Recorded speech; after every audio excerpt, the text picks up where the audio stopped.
శ్రీమాత్రే నమః. మొదట అందరికీ కృతజ్ఞతలు తెలుపుకుంటూ ఈరోజు భాగాన్ని మనము మొదలుపెట్టుకుందాం.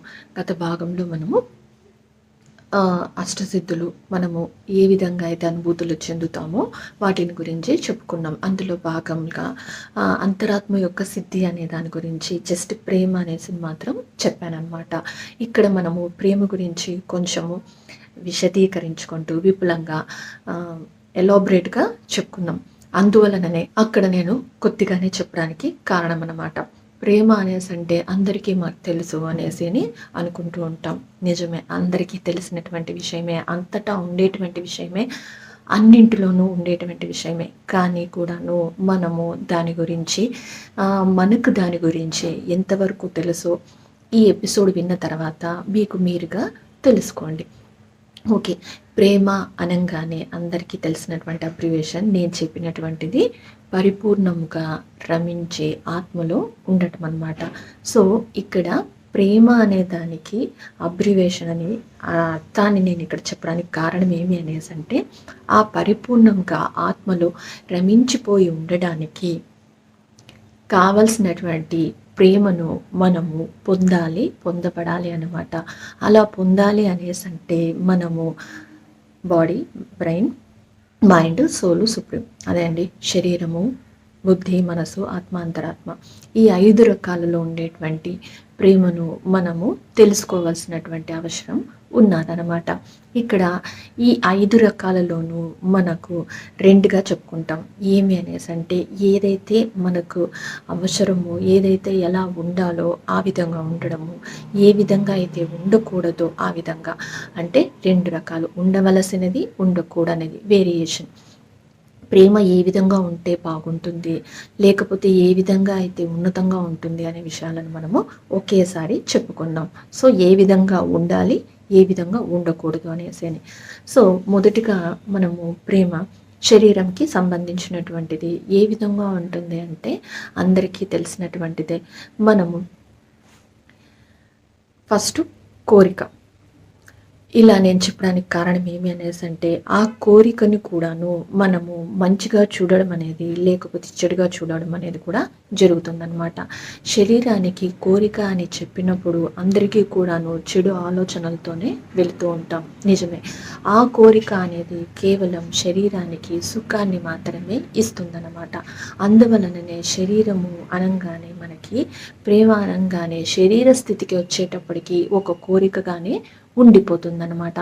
అలా కాకుండా మనము శరీరంకి ప్రేమకు సంబంధించి ఏ విధంగా అయితే ఉంటుందో, ఉన్నాయో కూడా మనము గమనించకుండా ఏదైతే అవసరం లేదో దానిని కూడాను మనము ఎక్కువగా పట్టించుకుంటున్నాం అనమాట. సో ఈ శరీరానికి ప్రేమ అనేది ఏ విధంగా ఉంటుంది అనేసి అంటే మనలో ఒక వస్తువు కానీ, ఒక శరీరానికి కానీ, ఒక అణువు కానీ, ఒక పదార్థానికి కానీ కూడాను ఏ విధంగా అయితే ఉంటుంది అనేసి అంటే ఆ స్థితిలో మనం ప్రేమగా ఉన్నప్పుడు అది వస్తువా, పదార్థం అనే విషయాన్ని మనము పట్టించుకోమన్నమాట. కేవలం మనము ప్రేమని మాత్రమే ఇస్తూ ఉంటాం. ఎగ్జాంపుల్కి మనకు ఇష్టము అనే పదం మనసుకు సంబంధించి ఉంటుంది, కానీ ఇక్కడ మనకు తెలుసు కాబట్టి ఆ పదాన్ని వాడుతున్నాను. సో మనం ఏదైతే ఇష్టంగా ప్రేమగా ఉంటామో ఆ ప్రేమని, ఆ వస్తువు మీద మనము ఎక్కువ ప్రేమని పెట్టుకుంటూ ఉంటాం. అందుకే ఆ ప్రేమించిన వస్తువు దూరమైనా కూడా బాధపడుతూ ఉంటాం. అంతేకాకుండా మనము పెంపుడు జంతువులను, దీనిని అంటే జంతువుకి ఒక వస్తువుకి నేను చెప్పడానికి కారణం ఏమి అనేసి అంటే జంతువుల్ని మనం ప్రేమగా ఇచ్చినప్పుడు తిరిగి మనం అది పొందుతూ ఉంటాం అన్నమాట. సో దీన్ని ఒక ఎగ్జాంపుల్గా మనం ఇచ్చేది మాత్రమే తీసుకోండి, తిరిగి పొందబడేది కాదు. సో ఒక జంతువుని అది మనం ప్రేమిస్తున్నామా లేదా, చెట్టుని కానీ కూడా ప్రేమిస్తున్నామా లేదా అనే విషయం మాత్రమే తీసుకోండి. సో ఎప్పుడైతే మనకు ఇష్టమైన వస్తువు కానీ, పదార్థము కానీ, వ్యక్తి కానీ మనం ప్రేమిస్తామో వాటికి మనము కేవలం ప్రేమని మాత్రమే ఇస్తూ ఉంటామన్నమాట. ఇది శరీరానికి సంబంధించి ఏ విధంగా ఉండకూడదు అంటే కోరిక మాత్రమే అన్నమాట. సో కోరిక అనేది మాత్రమే ఉండకూడని విషయం. ఏ విధంగా ఉండాలి అనేసి అంటే ప్రేమని పంచుతూ ఉండడం అనేది మాత్రమే జరగవలసినటువంటి విషయం అన్నమాట. సో ఇప్పుడు మనిషికి, వస్తువుకి, జంతువుకి, లేకపోతే పదార్థాలకి వేరియేషన్ అనేది అర్థమైనప్పుడు మన ప్రేమ ఈ నాలుగింటిలో ఏ రకంగా ఉన్నది, ఏ విధంగా ఉన్నది అనే విషయం మీకు ఇక్కడ అర్థమవుతుంది అనుకుంటున్నాను. సో ఈ 4 ఎగ్జాంపుల్స్లో కూడాను మనము ఒక మనిషిని అంటే శరీర స్థితిలో మనం కనుక ప్రేమించినప్పుడు ఏం జరుగుతుంది అనేసి అంటే తిరిగి మనం ఆశించకుండా మనము ప్రేమ అనేది ఇస్తూ ఉంటామన్నమాట. లేకపోతే పంచుతూ ఉంటామని కూడా చెప్పవచ్చును, కానీ ఎక్కువ భాగం మనం ఇస్తూ ఉంటామన్నమాట. సో ఇలా ఇస్తూ ఉండడం అని చెప్పడానికి కారణం ఏమి అనేసి అంటే మనము శరీర స్థితిలో కొన్నిసార్లు మనకు తెలియకుండా కానీ లేకపోతే తెలిసి కానీ ఇతరుల నుంచి కూడా పొందాలి అనే ఆశ కానీ ఆలోచనతో కానీ మనం ఉంటామన్నమాట. యాక్చువల్గా అలా చేయడం వల్లనే సగం మంది లేకపోతే సగం ప్రేమల విషయాలలో మనకి విఫలం అవ్వడానికి కారణమవుతుంది అనమాట. ఇక్కడ ప్రేమ అనేది పంచడం మాత్రమే చేయాలి. ఇది 5వ స్థితికి జరుగుతుంది, కానీ ఇక్కడ మనకి విఫలం అవ్వడం అనేది జరుగుతుంది కాబట్టి ఎక్కువ శరీర స్థితిలో మనం దీన్ని గమనిస్తున్నాం కాబట్టినే ఇక్కడ కూడా చెప్పడానికి కారణం అనమాట. సో మనము మొదటి రకంగా ఏ విధంగా ప్రేమగా ఉండాలి అనేసి అంటే వస్తువైనా జంతువులైనా చెట్లు అయినా లేకపోతే మనిషి అయినా ఏదైనా కూడాను కేవలం మనం ప్రేమని ఇవ్వడం మాత్రమే చేయాలి అనమాట. సో ఎలా ఉండకూడదు అనేసి అంటే కోరికతో ఉండకూడదు. అది తిరిగి పొందాలి అనే కోరిక కానీ లేకపోతే ఆశించడం కానీ లేకపోతే శరీరాలకు సంబంధించినటువంటి సుఖం కోసం కానీ ఉండకూడదు అనమాట. ఇది శరీరంలో ఉండేటువంటి ప్రేమ.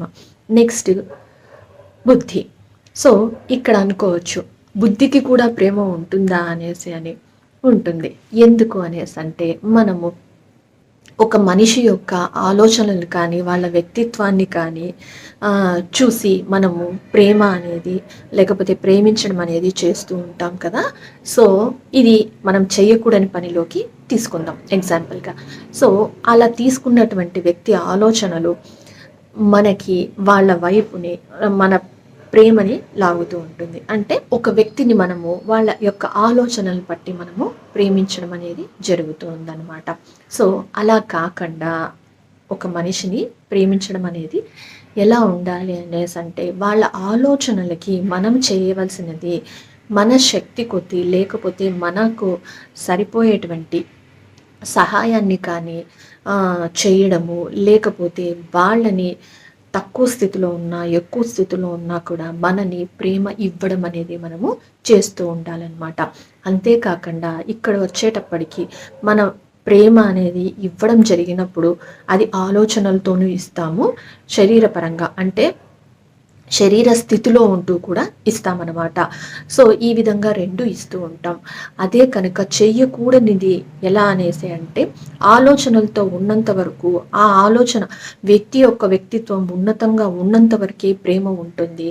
తను తగ్గడమో లేకపోతే వేరే విధంగా తను మారడమో జరిగినప్పుడు ఆ ప్రేమ అనేది ఉండదన్నమాట. అంటే వ్యక్తిత్వం వలననే ప్రేమ పుట్టినది కాబట్టి ఈ వ్యక్తిత్వం మారగానే ప్రేమ అనేది కూడా పోతుందన్నమాట. అలా కాకుండా ప్రేమ మాత్రమే ఉన్నప్పుడు బుద్ధి స్థాయిలో ఉన్నప్పుడు వాళ్ళ వ్యక్తిత్వంతో పని ఉండదు. సో అందుకనే బుద్ధిపరంగా కూడా ప్రేమ ఉంటుందా అనేసి అంటే ఉంటుంది అని చెప్పడానికి కారణం ఇదే అన్నమాట. ఇక్కడ ప్రేమ అనేది బుద్ధి స్థితికి వచ్చినా కూడాను వాళ్ళ వ్యక్తిత్వం మారిన శరీరంలో మార్పు ఉన్న ప్రేమ అనేది మాత్రం మారదనమాట. అదే కనుక బుద్ధి స్థితిలో ఉన్నప్పుడు వాళ్ళు శరీర స్థితిలోకి మారి లేకపోతే శరీర స్థితిని కూడా దాటుకొని ప్రేమ విఫలమవ్వడానికి కారణమవుతుందన్నమాట. ఇక్కడ మనకి బాగా గమనించినట్లయితే ఒక విషయాన్ని ప్రేమ అనేది ఏ విధంగా అయితే ఉండాలో ఆ క్రమంలో ఉన్నప్పుడు మనం ఉన్నతంగా శరీరము బుద్ధిని మనసుని ఇలా దాటుకుంటూ ముందరికి వెళ్తాం. అదే కనుక ప్రేమ అనేది బుద్ధి స్థితిలో కలిగినప్పుడు శరీర స్థితికి పడిపోతుంది, శరీర స్థితి నుంచి అక్కడ ఉండకుండా మాయమైపోతుంది అనమాట. అందుకనే ఏ విధంగా ఉండాలి ఏ విధంగా ఉండకూడదని ఒకేసారి చెప్పడానికి కారణం అన్నమాట. సో ఇప్పుడు నెక్స్ట్ మనసు స్థితిలో. ఈ మనసు స్థితిలో ప్రేమ ఎలా అయితే ఉండాలి అనేసి అంటే, ఎదుటివారి భావనలలో మన భావనలు కలిసినప్పుడు మన ప్రేమ, వాళ్ళ ప్రేమ 2 ఉన్నతంగా ఎదగడానికి కారణం అవ్వాలన్నమాట. ఏ విధంగా అయితే ఆలోచనలతో మన శరీరపరంగా, బుద్ధిపరంగా వాళ్ళకి ఉపయోగపడి మన ప్రేమ ద్వారా వాళ్ళు కూడా ఉన్నతంగా ఎదుగుతారో, అదేవిధంగా మనసు పరంగా కూడాను వాళ్ళు ఉన్నతంగా ఎదగవలసినటువంటి అవసరము ఉంటుందన్నమాట. ఇక్కడ వాళ్ళు భావనలు మారంగానే అయితే తగ్గిపోతుందా అనేసి అనుకోవద్దండి. ఇక్కడ మనసు స్థితికి వచ్చేటప్పటికి ఇష్టంగా మనము చెప్పవలసి ఉంటుందన్నమాట. ఒక వ్యక్తి మీద ఇష్టం ఏర్పడినప్పుడు ఆ ఇష్టము ఉన్నంత వరకే ఆ ప్రేమ కూడా ఉంటుందన్నమాట. సో ప్రేమ అనేది, ఇష్టం అనేది ఎప్పుడైతే తగ్గుతూ ఉంటుందో ఆటోమేటిక్గా వాళ్ళకి ఆ ఇష్టము పోవడము, దూరం అవ్వడము అనేది జరుగుతూ ఉంటుందన్నమాట. సో ఆల్రెడీ చెప్పుకున్నాం కదా, మనసు నుంచి బుద్ధికి, బుద్ధి నుంచి శరీరానికి అక్కడికి వచ్చేస్తారు. శరీరం నుంచి ఇంకా బంధం విడిపోవడం అనేది ఉంటుందన్నమాట.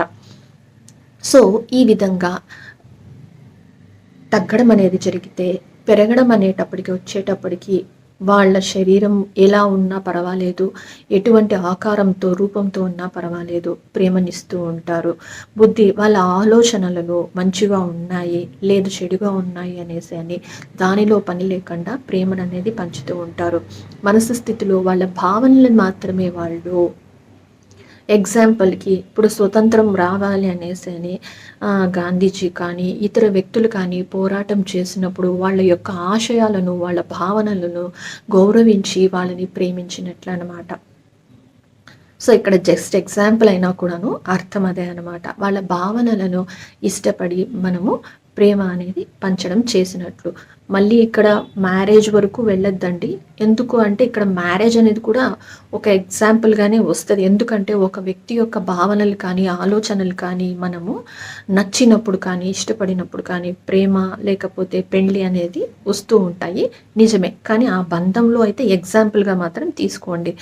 ఎందుకు అనేసి అంటే, ఇప్పుడు అటువంటి ఇద్దరు వ్యక్తుల కలయిక, స్నేహం అవ్వచ్చు, బంధం ఉన్నా లేకపోయినా గొప్పది అయి ఉండవచ్చు, లేకపోతే పెళ్ళి అయి ఉండవచ్చు, లేకపోతే ప్రేమికులు అయి ఉండవచ్చును.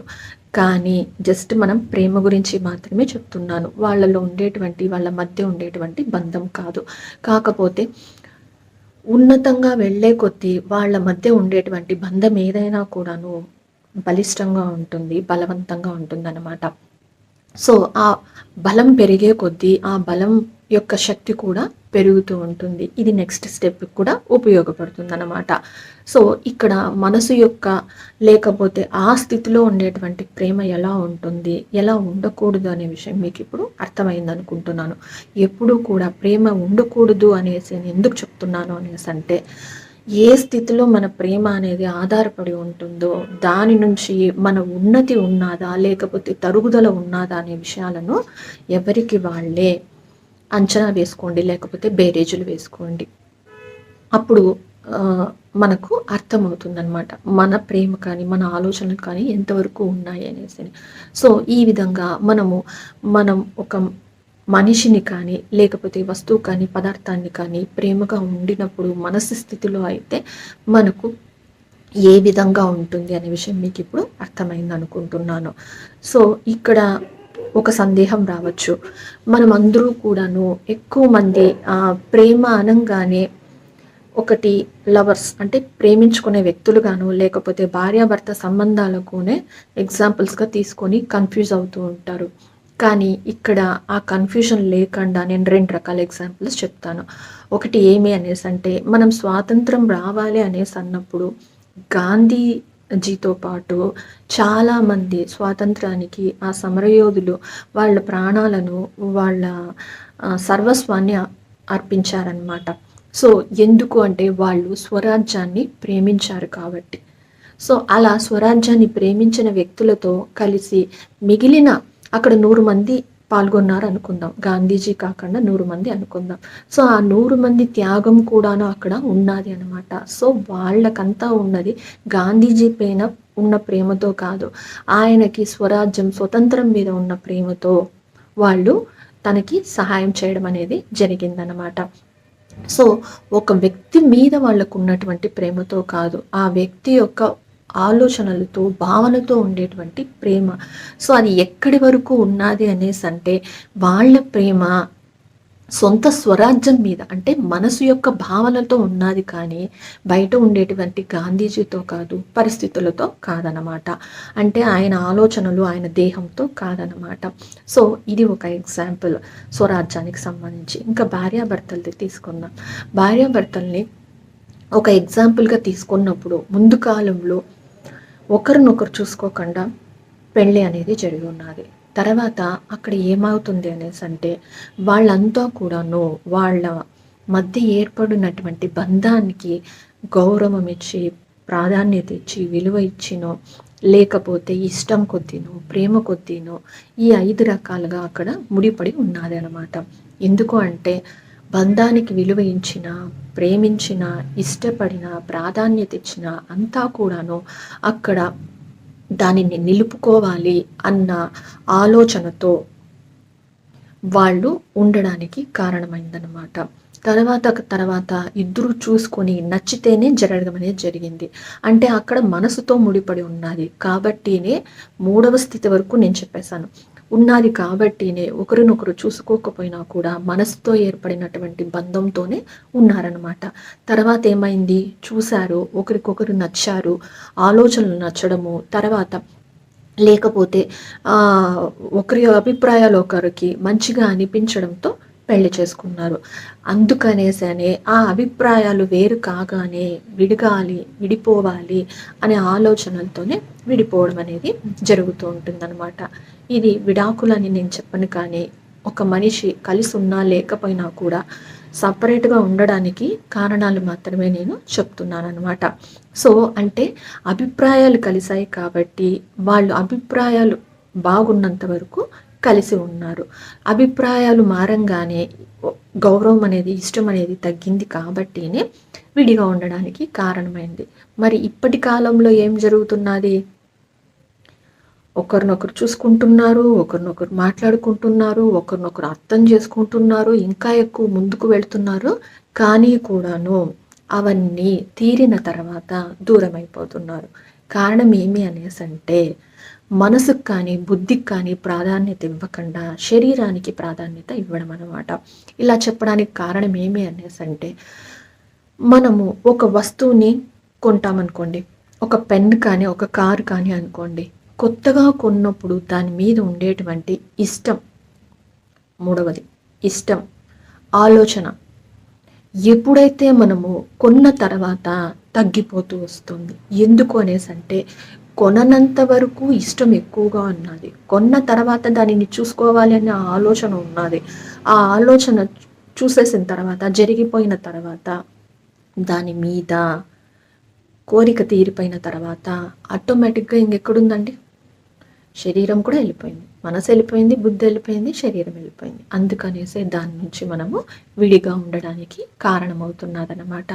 సో ఎప్పుడైతే మనము ఈ మూడింటి స్థితిలో ఉంటామో, అది బంధాన్ని నిలుపుకోవడానికి కానీ నిలబెట్టుకోవడానికి కానీ ఉంటుందన్నమాట. సరే, ఇప్పుడు మనస్థితిలో ప్రేమ అనేది ఏ విధంగా ఉండకూడదు ఇప్పుడు మీకు అర్థమైంది అనుకుంటున్నాను. అందుకనే ప్రేమ గురించి 2 రకాలుగా, 2 విధాలుగా నేను ఒకేసారి చెప్పడానికి కారణం అన్నమాట. మనము ఏ విధంగా ఉంటే దానిని నిలుపుకోవచ్చు, ఏ విధంగా అయితే ఉన్నతంగా ఎదగవచ్చు అని చెప్పడంతో పాటు, ఏ విధమైనటువంటి ప్రేమలు తగ్గుతాయి అనే విషయం కూడా మనకు తెలియడం చాలా అవసరం అన్నమాట. సో ఇక్కడికి శరీరము, బుద్ధి, మనసు అనేది కంప్లీట్ అయ్యింది. తర్వాత ఆత్మ యొక్క ప్రేమ ఎలా ఉంటుంది అనే విషయాన్ని కానీ, అంతరాత్మ ప్రేమ కానీ ఎలా ఉంటుంది అనే విషయాన్ని కానీ తర్వాత భాగంలో మనము తెలుసుకుందాం. అప్పటి వరకు కృతజ్ఞతలు ఫ్రెండ్స్. Thank you.